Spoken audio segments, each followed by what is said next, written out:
Good morning दोस्तों, कैसे हो आप। मुझे ऐसा है कि आप सभी अच्छे ही होंगे। तो चलिए आज हम 30 जुलाई को बनने वाले हरियाणा करंट अफेयर के क्वेश्चनों को दोहरा लेते हैं।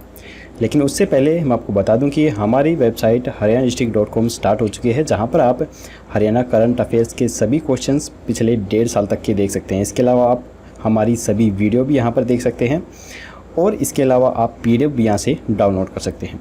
इसके अलावा अगर आप ऐप के थ्रू तैयारी करना चाहते हैं तो हमारा ऐप भी यहाँ पर अवेलेबल है। हमारी वेबसाइट से ही आप इसे डाउनलोड करके हमारे ऐप के थ्रू भी आप हरियाणा जीके की तैयारी कर सकते हैं। तो चलिए बिना देरी किए हुए हम चलते हैं अपनी वीडियो की तरफ। तो यहाँ पर पहला प्रश्न है, अम्बाला एयरबेस पर कितने राफेल लड़ाकू विमान पहुँचे हैं। तो ये पहुँचे हैं 5 राफेल लड़ाकू विमान। तो यहाँ पर आप फ़ोटो में देख सकते हैं। तो 2 जो ये हैं ये सुखोई हैं जो भारत की सीमा पर आने के बाद इन राफेल के साथ हुए थे, और 5 राफेल आपको यहाँ सामने दिखाई दे रहे हैं। फ्रांस से 7000 किलोमीटर की दूरी तय करके 5 राफेल बुधवार को दोपहर 3:15 पर अम्बाला में उतरे हैं। 5 राफेल एक ही एयर स्ट्रिप पर एक के बाद एक उतरे हैं। इसके बाद इन्हें वाटर कैनन सैल्यूट भी दिया गया। हिंद महासागर पहुंचने पर नौसेना के जवान INS कोलकाता ने राफेल के क्रू से कहा, हैप्पी लैंडिंग, हैप्पी हंटिंग।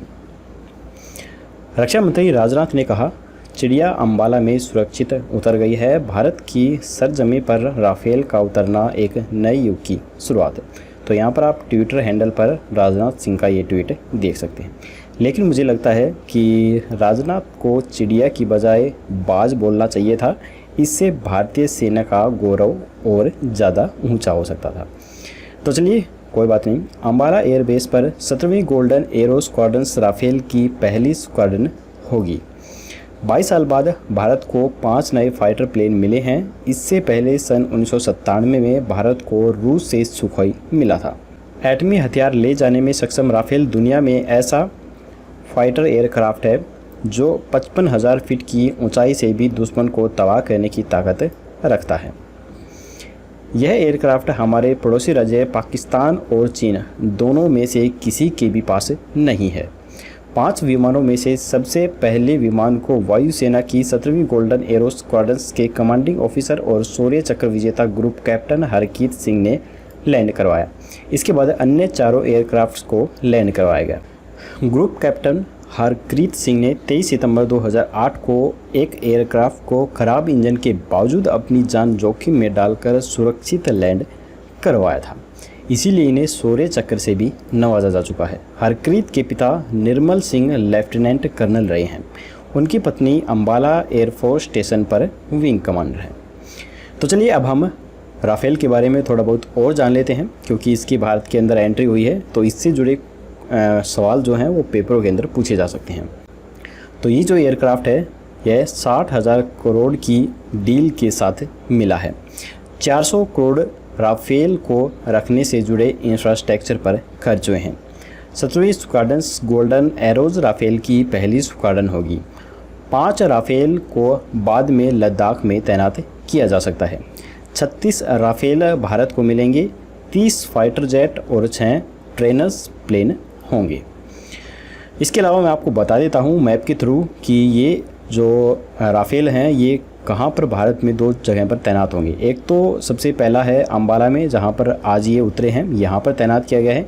इसके बाद दूसरी अगली जो 5 राफेल आएंगे वो हाशीमारा में, यहाँ पर एयरबेस पे तैनात किए जाएंगे। तो आप देख सकते हैं अम्बाला जो एयरबेस है ये पाकिस्तान को निशाने पर रखते हुए यहाँ पर राफेल को उतारा गया है, और हाशीमारा एयरबेस पर चीन को निशाना रखते हुए यहाँ पर राफेल को तैनात किया जाएगा। इसके अलावा चीन तो निशाने पर रहेगा ही, इसके अलावा जो बांग्लादेश है, नेपाल, भूटान, म्यांमार जो भी देश हैं आस पड़ोस के, उन सभी पे तैनात करने के लिए ये यहाँ पर हाशीमारा के अंदर 5 जो राफेल हैं वो तैनात किए जाएंगे। तो यहाँ पर आप इसके अलावा देख सकते हैं कि जो पाकिस्तान का एयरबेस है वो यहाँ पर सरगोदा के अंदर है, जो भारत की सीमा के काफ़ी नज़दीक है। और जो चीन का एयरबेस है ये गरकुसा एयरबेस है जो यहाँ पर है, ये भारत के नज़दीक है। भारत पर नज़र रखने के लिए चाइना ने यहाँ पर एक एयरबेस तैनात किया हुआ है। तो ये आपने मैप के द्वारा समझ लिया है। तो चलिए इसके बारे में और जान लेते हैं। इसकी जो लंबाई है वो 15.30 मीटर की है और इसकी चौड़ाई 10.80 मीटर की है और इसकी जो ऊंचाई है वो 5.30 मीटर की है। इसके अलावा ये 15,000 किलो तक के हथियार जितना वजन लेकर जा सकता है और इसकी जो फ्यूल कैपेसिटी है वो 4007 किलो की है जो इंटरनल है और इसकी जो टॉप स्पीड है वो 1389 किलोमीटर प्रति घंटा है और इसकी जो रेंज है वो 3700 किलोमीटर की है। राफेल पर हवा से हवा में और हवा से ज़मीन पर मार करने वाली मिसाइलें तैनात की जा सकती हैं। नंबर 1 मीटियर नाम की जो ये मिसाइल है ये हवा से हवा में मार करने में सक्षम है, जिसकी जो मारक क्षमता है ये 150 किलोमीटर की होती है। ये राफेल के ऊपर तैनात की जा सकती है। इसके अलावा स्काल्प मिसाइल है, यह हवा से ज़मीन में मार करने में सक्षम होती है। इसकी रेंज 300 किलोमीटर की है। इसे भी राफेल पर लगाया जा सकता है। इसके अलावा मैं इसके बारे में और बता देता हूँ। 22 साल बाद एयरफोर्स को मिल रहा है नया फाइटर जेट। 1997 से 1998 में रूस से सुखाई विमान की खरीद हुई थी। उसके बाद सन 2001 में 126 लड़ाकू विमान खरीदने का फैसला लिया गया था। सन 2008 अमेरिका की बोइंग, रूस की यूनाइटेड एयरक्राफ्ट कॉरपोरेशन, स्वीडन की साब और फ्रांस की देशों ने बोली लगाई थी। 2012 में फ्रांस की देशों एविएशंस को शॉर्टलिस्ट किया गया था। 2014 में मोदी सरकार आने के बाद इस डील को होल्ड कर दिया गया। 2015 में प्रधानमंत्री मोदी पेरिस गए थे, वहां नई राफेल डील हुई थी जिसमें 126 की जगह 36 जेट खरीदने पर बात बनी। 2016 सितंबर में भारत और फ्रांस की देशों एविएशन के बीच राफेल डील पर साइन हुए। 2020 29 जुलाई को भारत को 36 में से 5 फाइटर जेट मिल गए हैं। तो आज ये फाइटर जेट भारत को अंबाला के अंदर मिल गए हैं। तो चलिए अब हम देख लेते हैं अगला क्वेश्चन। अगला क्वेश्चन है, हरियाणा शिक्षा विभाग ने किस कक्षा की बोर्ड की परीक्षाएं लागू करने का फैसला लिया है? तो ये लिया गया है 8वीं कक्षा की बोर्ड की कक्षाएं। हरियाणा विद्यालय शिक्षा बोर्ड भिवानी की ओर से हरियाणा सरकार के निर्देशानुसार हरियाणा निःशुल्क एवं अनिवार्य बाल शिक्षा अधिनियम 2011 में बदलाव करके शैक्षणिक सत्र 2020-21 से 8वीं की बोर्ड परीक्षा आयोजित करवाई जाएगी। 8वीं की बोर्ड की परीक्षा अंतिम बार साल 2010 में करवाई गई थी। अब करीब 10 साल के लंबे इंतजार के बाद फिर से शिक्षा विभाग के द्वारा बोर्ड की परीक्षाएं करवाई जा रही हैं।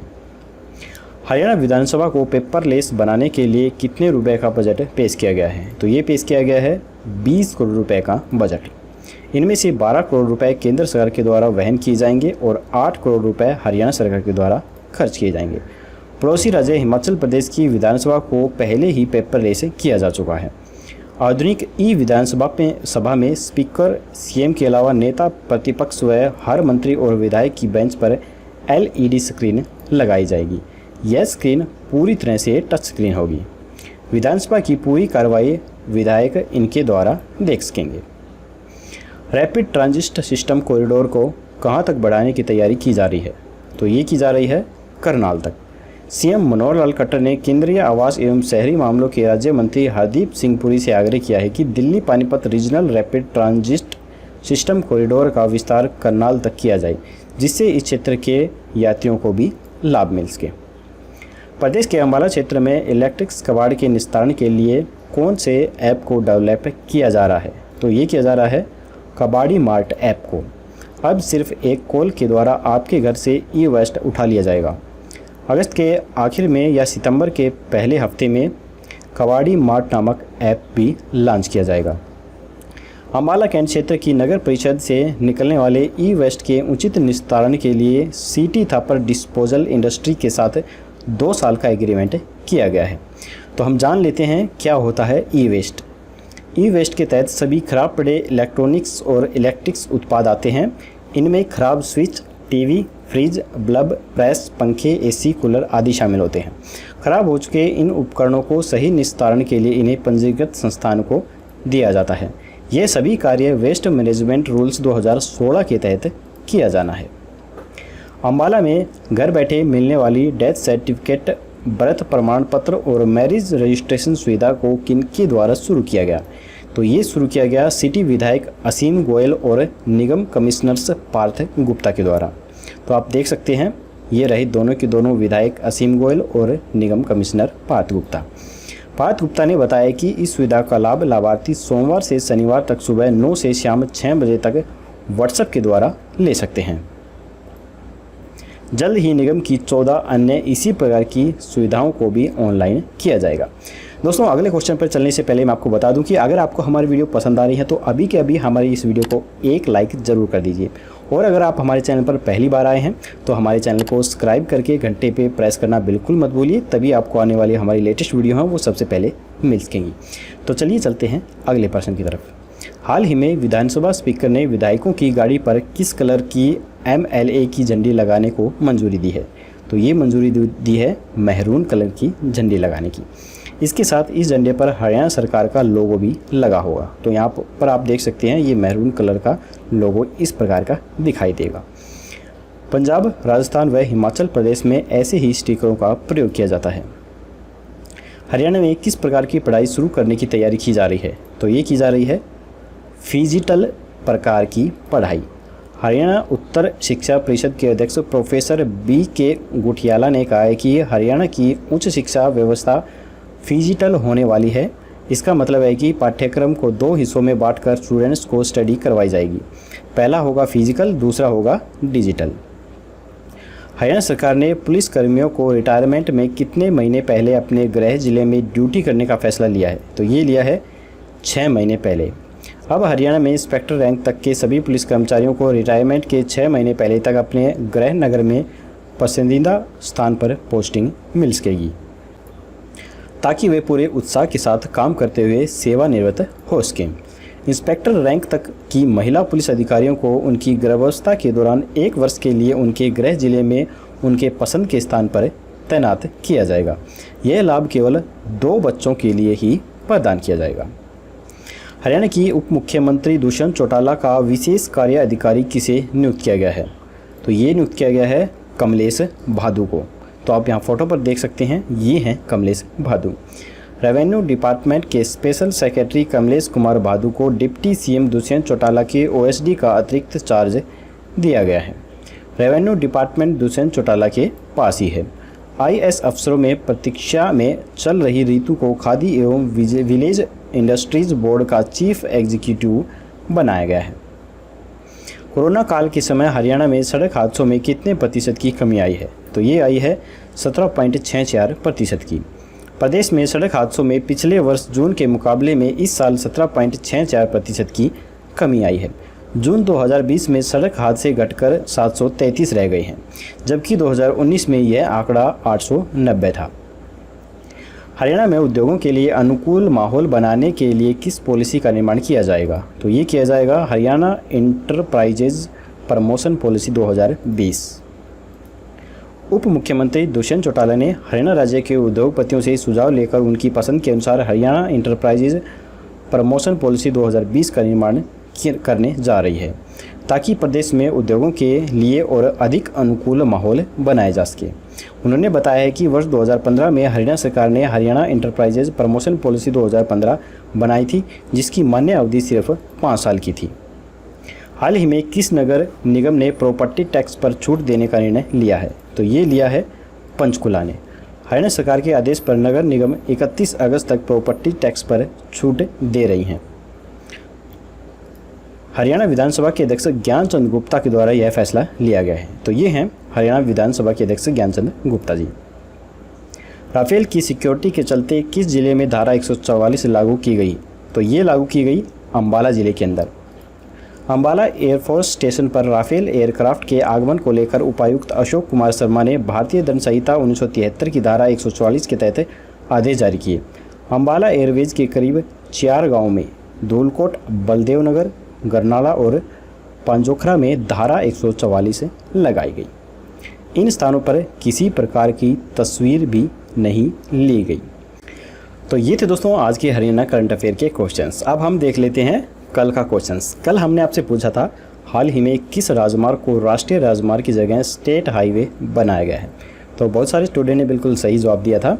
ये बनाया गया है राष्ट्रीय राजमार्ग 148B को, यानी 2 नंबर हमारा राइट आंसर है।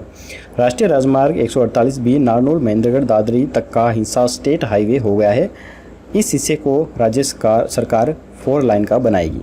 वर्ष 2012 में एग्रीमेंट रद्द होने के कारण राय मलिकपुर से नांगल चौधरी नारनौल दादरी भिवानी होते हुए खरक तक कॉरिडोर बनाने का काम शुरू होना था, लेकिन वह शुरू नहीं हो पाया था।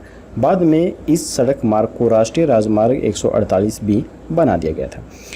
तो चलिए अब हम देख लेते हैं आज का क्वेश्चन। आज का क्वेश्चन है, प्रदेश में सामाजिक जागरूकता तथा सहयोग को बढ़ावा देने के लिए किस प्रकार के क्लब की स्थापना की जाएगी। तो यहाँ पर 4 ऑप्शन है, आपको राइट ऑप्शन हमें कमेंट बॉक्स में बताना है। कल की वीडियो में आपको इसका जवाब मिल जाएगा।